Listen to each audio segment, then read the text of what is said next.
근세 시대에 드디어 근세 조선으로 들어왔습니다. 쉬운 8번째 조선 후 건국과 시대 구분 한번 보겠습니다. 조선도 시대 구분을 잘 하셔야 된다 그랬죠? 전체적으로 개괄적인 것이라서 간단하게 보고 넘어갈게요. 여기는 자 고려 말 상황입니다. 고려 말 상황. 고려 말에는 곤문세족의 도평의사사, 곤문세족들이 도평의사사를 다 장악하고 있다 그랬죠. 그래서 왕권은 약화되고 곤문세족들이 대농장을 소유하고 있다 그랬었죠.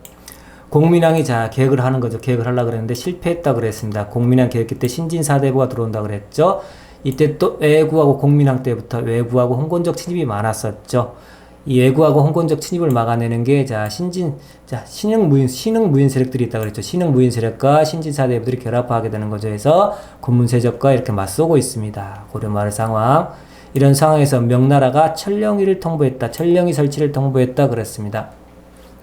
우왕 때 고려말 우왕 때 천령 이북당에다 명나라가 천령위를 설치하겠다. 그래서 쌍성총관부 있죠. 쌍성총관부가 설치됐던 위치에다 천령위 설치를 통보했죠. 해서 고려가 좀 열이 받았죠. 해서 요동정벌 주장이 나오게 되는 겁니다. 그래서 최영은 명나라 전쟁을 주장한다. 명나라가 쌍성총관부 위치로 우리 조선 땅인데 고려 땅인데 진해 땅이라 그랬었잖아. 그래서 명나라를 정벌하자. 명과 전쟁을 주장했다. 해서 최영 이렇게 나오죠. 이성계는 안 된다 해서 4대 불가론을 주장했다. 그래서 4대 불가론에서 소국이 대국을 거역하는 건 불가하다. 그 다음에 여름철이라서 안 된다. 애구가 계속 침입하고 있구나. 그 다음에 덥고 비가 와서 전염병 우려가 있다 해서 4대 불가론. 그래서 소녀가 왜 전염됐을까? 이렇게 하시는 거죠. 그러나 최영 장군의 주장대로 출병을 하게 되는 거죠. 근데 최영이 말고도 따라 나갔으면 괜찮았을까요? 군대를 최영이 최고로 지휘했으면 괜찮은데 이성계가 지휘라고 가죠.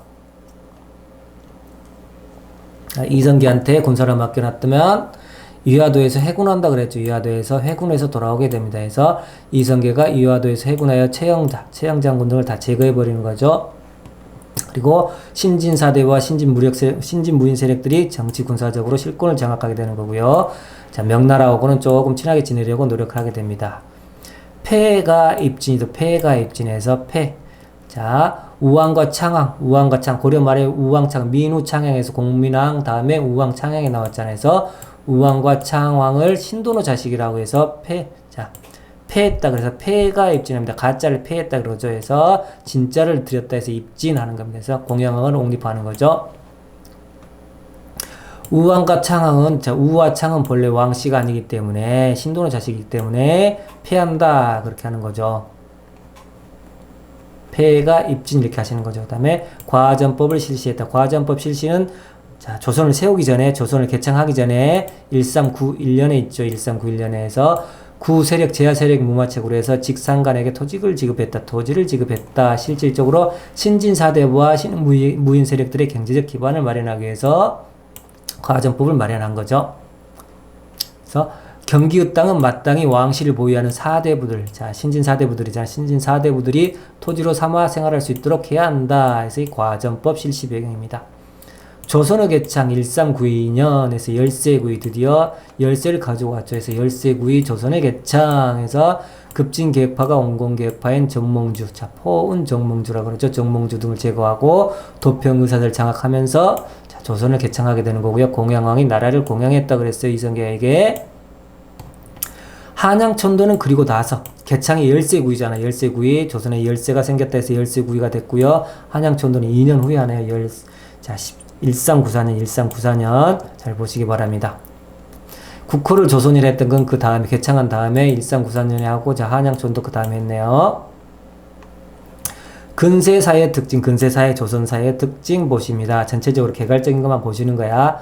문부 양반 관료 사이라 그렇죠. 해서 과거제도가 실시됐잖아. 과거제도가 고려시대보다 더 중요시됐었어요. 해서 과거 능력본위로 시험 잘 본 사람이 들어오는 거잖아요. 해서 음소는 이품, 음소제도 자기 자리를 그대로 물려주는 건 이제 이품이사로 축소가 되고요. 특히 묵가제도가 시행이 됐다 그랬죠. 고려시대 때는 애종 때만 시행됐다 그랬죠. 예외적으로 시행됐다 그랬어요. 그래서 묵가가 거의 실시되지 않은 걸로 봤죠.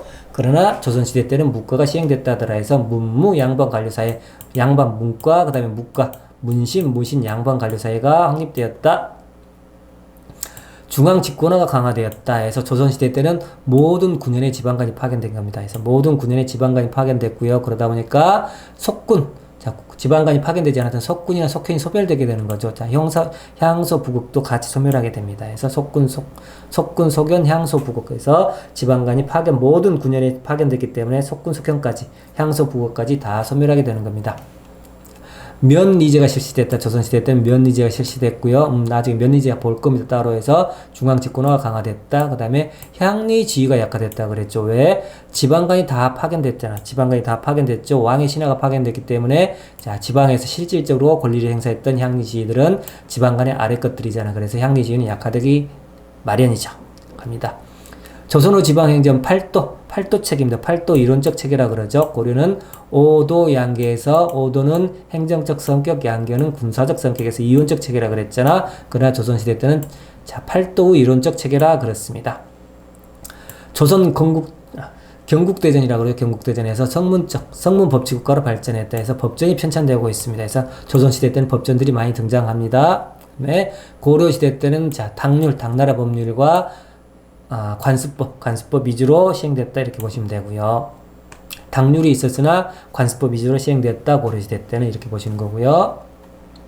경제적으로 이제 경자권을 법적으로 보장해줬다, 양인의 권익이 신양됐다 말 그대로 이렇게 보시는 겁니다. 그리고 총괄적으로 보시고요.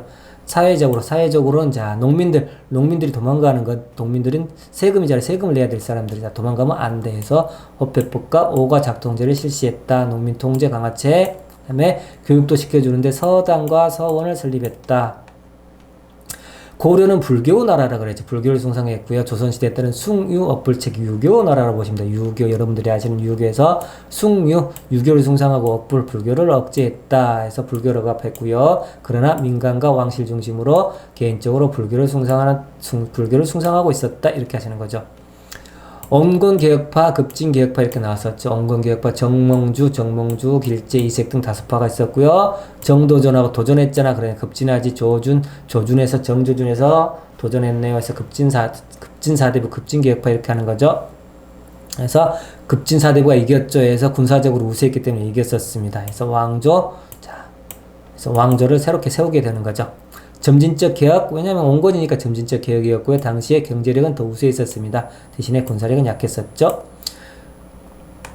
조선의 시대 구분 나왔죠. 조선의 시대 구분 정확히 다 왕 순서 다 외우셔야 됩니다. 자, 조선의 시대 구분 먼저 15세기, 16세기 이렇게 외우십니다. 15세기 때, 16세기 때 이렇게 따로따로 물어보는 경우가 있어요. 그래서 15세기, 16세기 이렇게 하시던가 아니면 조선 전기 두 개 합쳐서 조선 전기 이렇게 하시기도 하십니다. 그 다음에 애란과 호란이 일어났던 시기를 외란, 호란기 이렇게 하시고요. 17, 18, 19세기를 조선 후기 사회라고 그랬습니다. 조선 후기를 17, 18, 19세기. 그 다음에 흥선대원군 때부터 한일합방 때까지, 국군 피탈 때까지 해서 구한말 이렇게 표현을 합니다. 자, 우리 역사가들이 이렇게 표현한다는 소리야. 그래서 전체적으로 왕 순서를 외우시게 되는데 15세기 왕, 16세기 왕, 17세기 왕, 18세기, 19세기 구한말 다 각각 나눠서 같이 외워주시게 됩니다. 그래서 왕 순서, 조선 왕 순서는 다 외우실 줄 아실 거야. 근데 세기로 나눠서 외우라는 거야. 그죠? 그래서 태정, 태세, 문단세, 애성까지 해서 성종 나왔죠.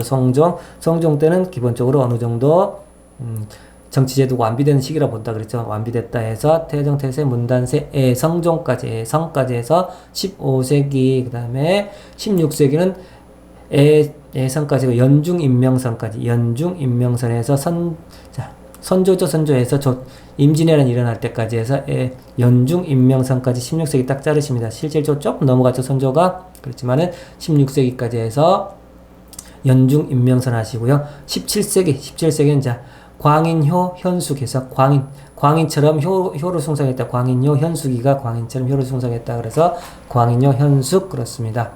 연중인명한다 해서 연중인명선 이렇게 하시는 거고요. 연중인명한다 해서 연중인명선, 광인효, 광인 같은 효를, 자, 광적으로 효를 숭상한다 그래서 광인효, 현숙 이렇게 하시는 거고요. 18세기 왕은 자, 경영정 이렇게 하십니다. 경영정.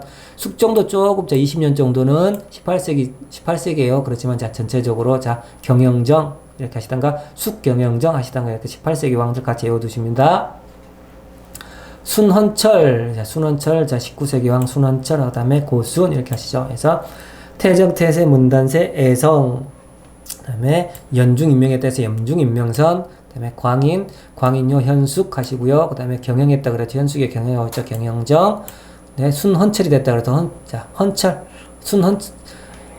현숙이가 경영했는데 순헌철이 됐다 그래서 순헌철 이렇게 하시는 거고요. 그래도 고고 한다 해서 고순 이렇게 하는 겁니다. 태정, 태세, 문단세, 애성 하시고요. 연중인명선, 연중인명한다 해서 연중인명선 16세기, 광인요, 현숙 해서 17세기, 현숙이가 경영한다 그래서 쑥경영정 18세기, 19세기는 순헌철, 순헌철이 되어버렸다 그랬죠. 경영을 잘못해가지고 순헌철, 고순 해서 그래도 고고 한다 그래서 고순 한다 해서 구한말 같이 외워두시기 바랍니다.